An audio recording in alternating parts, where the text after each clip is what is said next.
मगर हमको उत्तराखंड के अंदर भी हमको आईटी के हब्स के रूप में हमको निर्माण करना पड़ेगा, आईटी सेक्टर को आगे बढ़ाना पड़ेगा। हम पिथौरागढ़ है जहां हमारे पास एयर कनेक्टिविटी है, रोड कनेक्टिविटी है और रेलवे कनेक्टिविटी है, इन स्थानों को भी दुनिया के लोगों को बताना पड़ेगा और अपने बच्चों को हम यही रोजगार दे सकते हैं। ऐसा नहीं है कि नहीं कर सकते, और इसके लिए थोड़ा मेहनत करनी पड़ेगी और प्रयास करना पड़ेगा कि यहाँ की जो प्रतिभा है वो उत्तराखंड के काम है। अभी हमारे संत महाराज गोविंद देव जी भी बोल ही रहे थे, यही बोल रहे थे। एक चीज और नोट किया कि हमारी प्रतिभाओं का कुछ परसेंट वापिस आ रहा है, और ये कारण क्या है कि लोगों ने अपने पढ़ाई के अलावा भी अपने अनुसार यहाँ रोजगार देखना शुरू किया।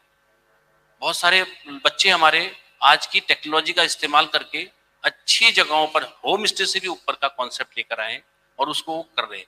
आपका कहना बिल्कुल ठीक है। उत्तराखंड के अंदर जो जमीन के मालिक हैं वो बहुत बड़ी जमीनों के मालिक नहीं है। उनके पास 10 नाली 15 नाली, किसी किसी के पास तो 1 नाली 2 नाली, ऐसी जमीनों के अधिकारी लोग।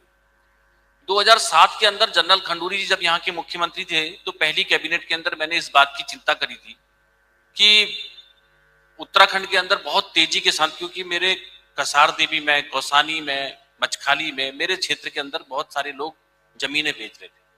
तो ये लगता था मुझे कि यार एक दिन तो ये जमीन विहीन हो जाएंगे, कि यही लोग यहाँ जमीन के बिना रहने वाले लोग होंगे और जो बाहर वाले हैं वो आकर के यहाँ के जमींदार हो जाएंगे। तो ये चिंता वास्तव में है, और इसलिए हमने 2007 में एक कानून लेकर आए थे कि 250 वर्ग मीटर से ज्यादा जमीन उत्तराखंड के बाहरी लोग नहीं खरीदेंगे। हमने इसलिए रोक नहीं लगाई थी, हमने कहा था उत्तराखंड में लोग आए मगर अपने रहने लायक जगह बनाए। मगर आज देखता हूं कि मैं बहुत सारे लोग इस पर बिजनेस कर रहे हैं। लोगों के पास खेत नहीं है। आने वाला समय ये बहुत खतरनाक है, इसको हमको बहुत सख्ताई के साथ इसका अनुपालन करना चाहिए कि हम यहाँ के लोगों की ये चिंता होनी चाहिए कि वो जमीन वहीन ना हो। मैं हिमाचल था बीच में, तो अभी अनिल जी यहाँ बैठे हैं, बताना चाहता हूँ कि हिमाचल के अंदर कोई जमीन खरीद नहीं पाता, और कृषि वाली जमीन तो बिल्कुल नहीं खरीद पाता। सरकार की अनुमति के बाद भी बहुत मुश्किल का काम है। एक स्थान वहां ऐसा है किन्नौर। हमारे वहां पहले से हिमाचल में क्या कर रहे थे कि वहां की अगर किसी लड़की के साथ किसी बाहर वाले की शादी है तो वो जमीन खरीद सकते थे। अगर किन्नौर एक ऐसी जगह है जहां की लड़की के साथ कोई बाहर वाला भी शादी करता है तो उसको भी जमीन खरीदने का अधिकार नहीं। इसी प्रकार का सख्ताई का कानून हमें यहाँ लाना पड़ेगा। अगर हम नहीं लाएंगे तो बहुत बड़ा नुकसान उत्तराखंड राज्य का होगा। किसी भी क्षेत्र के डेवलपमेंट में रोड का पहुंचना बहुत जरूरी है। चाहे गांव तक भी अगर हम जाते हैं, आप में से भी बहुत सारे लोग, अगर किसी गांव में आपका गांव हो, वहां रोड नहीं होती तो आपकी कनेक्टिविटी कम होती है, वहां रहने वाले लोगों की कनेक्टिविटी भी कम होती है। वो 10 बार सोचते हैं यार रोड तो है नहीं, पैदल जाना पड़ेगा।